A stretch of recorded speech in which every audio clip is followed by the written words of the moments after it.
भाईचारे में वृद्धि, भाईचारे में वृद्धि देश का विकास, देश की समृद्धि।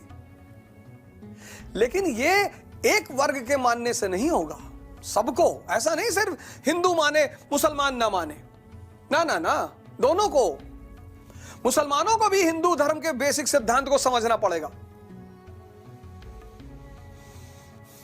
ऐसा नहीं कि सिर्फ हिंदू सेकुलर हो जाए, मुसलमान रिलीजियस बना रहे। रिलीजन आप अपने घर में फॉलो करिए, बाहर निकलिए, आप भारतीय बनिए। आप जिस भी धर्म के हैं उस धर्म का अक्षरशः पालन करिए घर में। जब आप बाहर निकले, जब आप दरवाजा खोलें तो आप भारतीय हैं। फिर देखिए अगले 5 साल में ये देश कहां पहुंचता है। तीसरी चुनौती उसके सामने है डाइवर्सिटी। उसको कैसे निपटता है? धम्म की नीति से। चौथी चुनौती उसके सामने है फॉरेन पॉलिसी।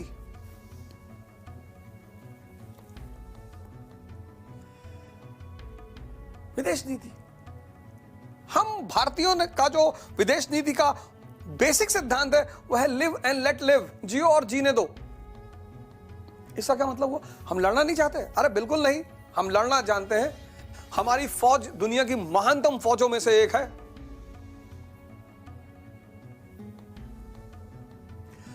और जब आप लड़ना जानकर अहिंसा की बात करते हैं तो उस अहिंसा में दम होता है।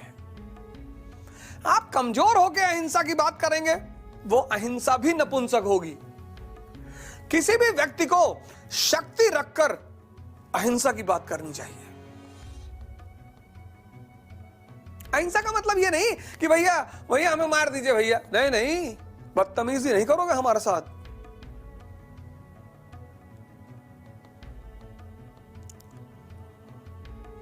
अशोक को देखो, कलिंग युद्ध के बाद कहता है कि यार मैं बहुत दुखी हूं, मैं बहुत परेशान हूं, अब मैं युद्ध नहीं करूंगा। अब युद्ध करने को बचा कहां? पूरे भारतीय उपमहाद्वीप पर तो तुम्हारा कब्जा है। अब कौन से क्षेत्र? कहता अब मैं अहिंसा का वर्ण करता हूं, अब मैं युद्ध नहीं करूंगा, अब जरूरत भी नहीं है। तो उत्तर पश्चिम नॉर्थ वेस्ट फ्रंटियर के कबीलाओं ने विद्रोह किया, तो उसने मैसेज भेजा कि हथियार रखा हूं, छोड़ा नहीं हूं, बदतमीजी मत करना। उन लोगों ने भी कहा कि अंकल जी ऐसे ही कर रहे थे, सॉरी अंकल जी। शक्तिशाली होकर अहिंसा की बात करो। विदेश नीति, ये विदेश नीति जो हमारी है आदिम काल से, प्राचीन काल से, लिव एंड लेट लिव, उसका मुख्य कारण क्या है? मुख्य कारण यह है कि हमारे समृद्धि के दरवाजे हमारे पड़ोसियों के घर में खुलते हैं।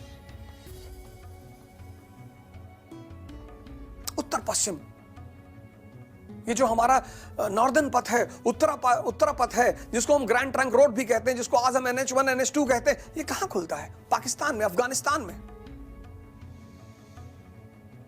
वहां से कहां जाएगा? सेंट्रल एशिया में। सेंट्रल एशिया से कहां जाएगा? वेस्ट एशिया में। दूसरा दरवाजा कहां खुलता है? इंडो चाइना में।